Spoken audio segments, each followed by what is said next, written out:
has to start somewhere. It has to start sometime. What better place than here?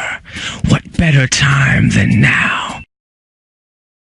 Dans ce tutoriel, je vais vous apprendre à vous servir des calques. Alors, qu'est-ce que c'est un calque? Un calque, c'est exactement comme un calque en papier. Il faut imaginer que sur un plan, on va pouvoir dessiner diverses choses. Par exemple, des textes, des traits d'axe, ou alors comme moi, quand on travaille en maîtrise d'œuvre, on a envie de pouvoir séparer des lots pour pouvoir arriver à délimiter les limites de prestation. Donc, la première chose qu'on doit faire, c'est faire apparaître la barre d'outils calque et la barre d'outils calque 2. Donc, nous l'avons déjà vu, je fais un clic droit sur un icône de dessin et je vais aller chercher tout de suite calque et calque 2. Donc, je vais prendre calque et je vais prendre calque 2.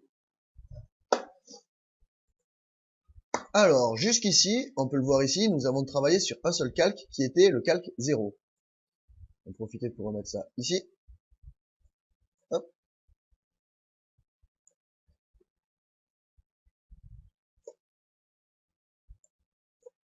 Voilà. Donc, si j'ai envie de créer un nouveau calque, donc par exemple le calque gros œuvre, je peux venir cliquer ici. Et ici, je vais pouvoir cliquer ici pour créer un nouveau calque. Un nouveau calque est créé, je peux donc le renommer. Donc je pourrais peut-être, par exemple, l'appeler lot 0, par exemple. L'appeler, par exemple, gros œuvre. Et lui donner ici une couleur. Par exemple, le rouge. Je vais faire OK.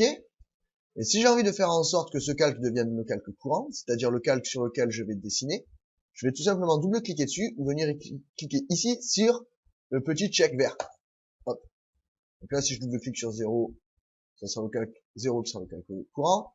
Si je double-clique ici, ça sera le calque gros œuvre qui sera le calque courant. Et je peux faire pareil, comme je disais, avec le petit check vert ici. Et ensuite, je peux donc fermer. Donc, maintenant, si je dessine, tous les objets que je vais dessiner auront la couleur de mon calque. Maintenant, si j'ai envie que ces calques n'apparaissent plus, il faudrait que d'abord j'aille dans le calque 0, parce qu'on ne peut pas geler un calque qui est le calque courant. Et ensuite, je vais pouvoir utiliser ces icônes-là. Donc, si je prends geler, je peux venir cliquer sur un des objets du calque, et à ce moment-là, ces calques ne sont plus affichés. Si je viens cliquer ici sur la petite flèche, on voit que ici, il y a un petit flocon de neige qui apparaît à la place du soleil. Si je reclique sur le flocon de neige, ici, hop, à ce moment-là, le calque réapparaît. Nous pouvons aussi verrouiller un calque, c'est-à-dire que on ne pourra pas modifier ce qui est déjà dessiné sur celui-ci, en venant choisir ici l'icône verrouillage de calque, et en venant cliquer ici sur le calque qu'on va verrouiller. À ce moment-là, les objets qui sont dans le calque deviennent plus clairs. Si jamais je positionne mon réticule sur l'objet, on voit le petit cadenas. Et si je clique sur l'objet, il n'a plus de poignée, je ne peux pas le modifier. Si j'ai envie de déverrouiller le calque, c'est pas compliqué. Soit je viens ici et je viens cliquer sur le petit cadenas là.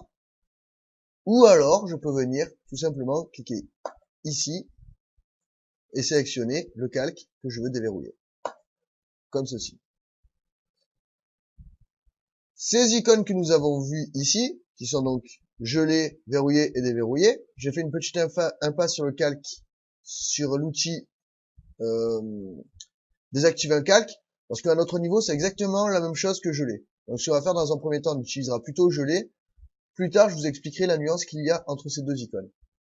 Si je viens cliquer ici, pour ouvrir mon gestionnaire de calque, on voit que nous avons ici les mêmes icônes. Donc je peux à tout moment venir ici pour verrouiller ou déverrouiller un calque, geler ou dégeler sans aucun problème.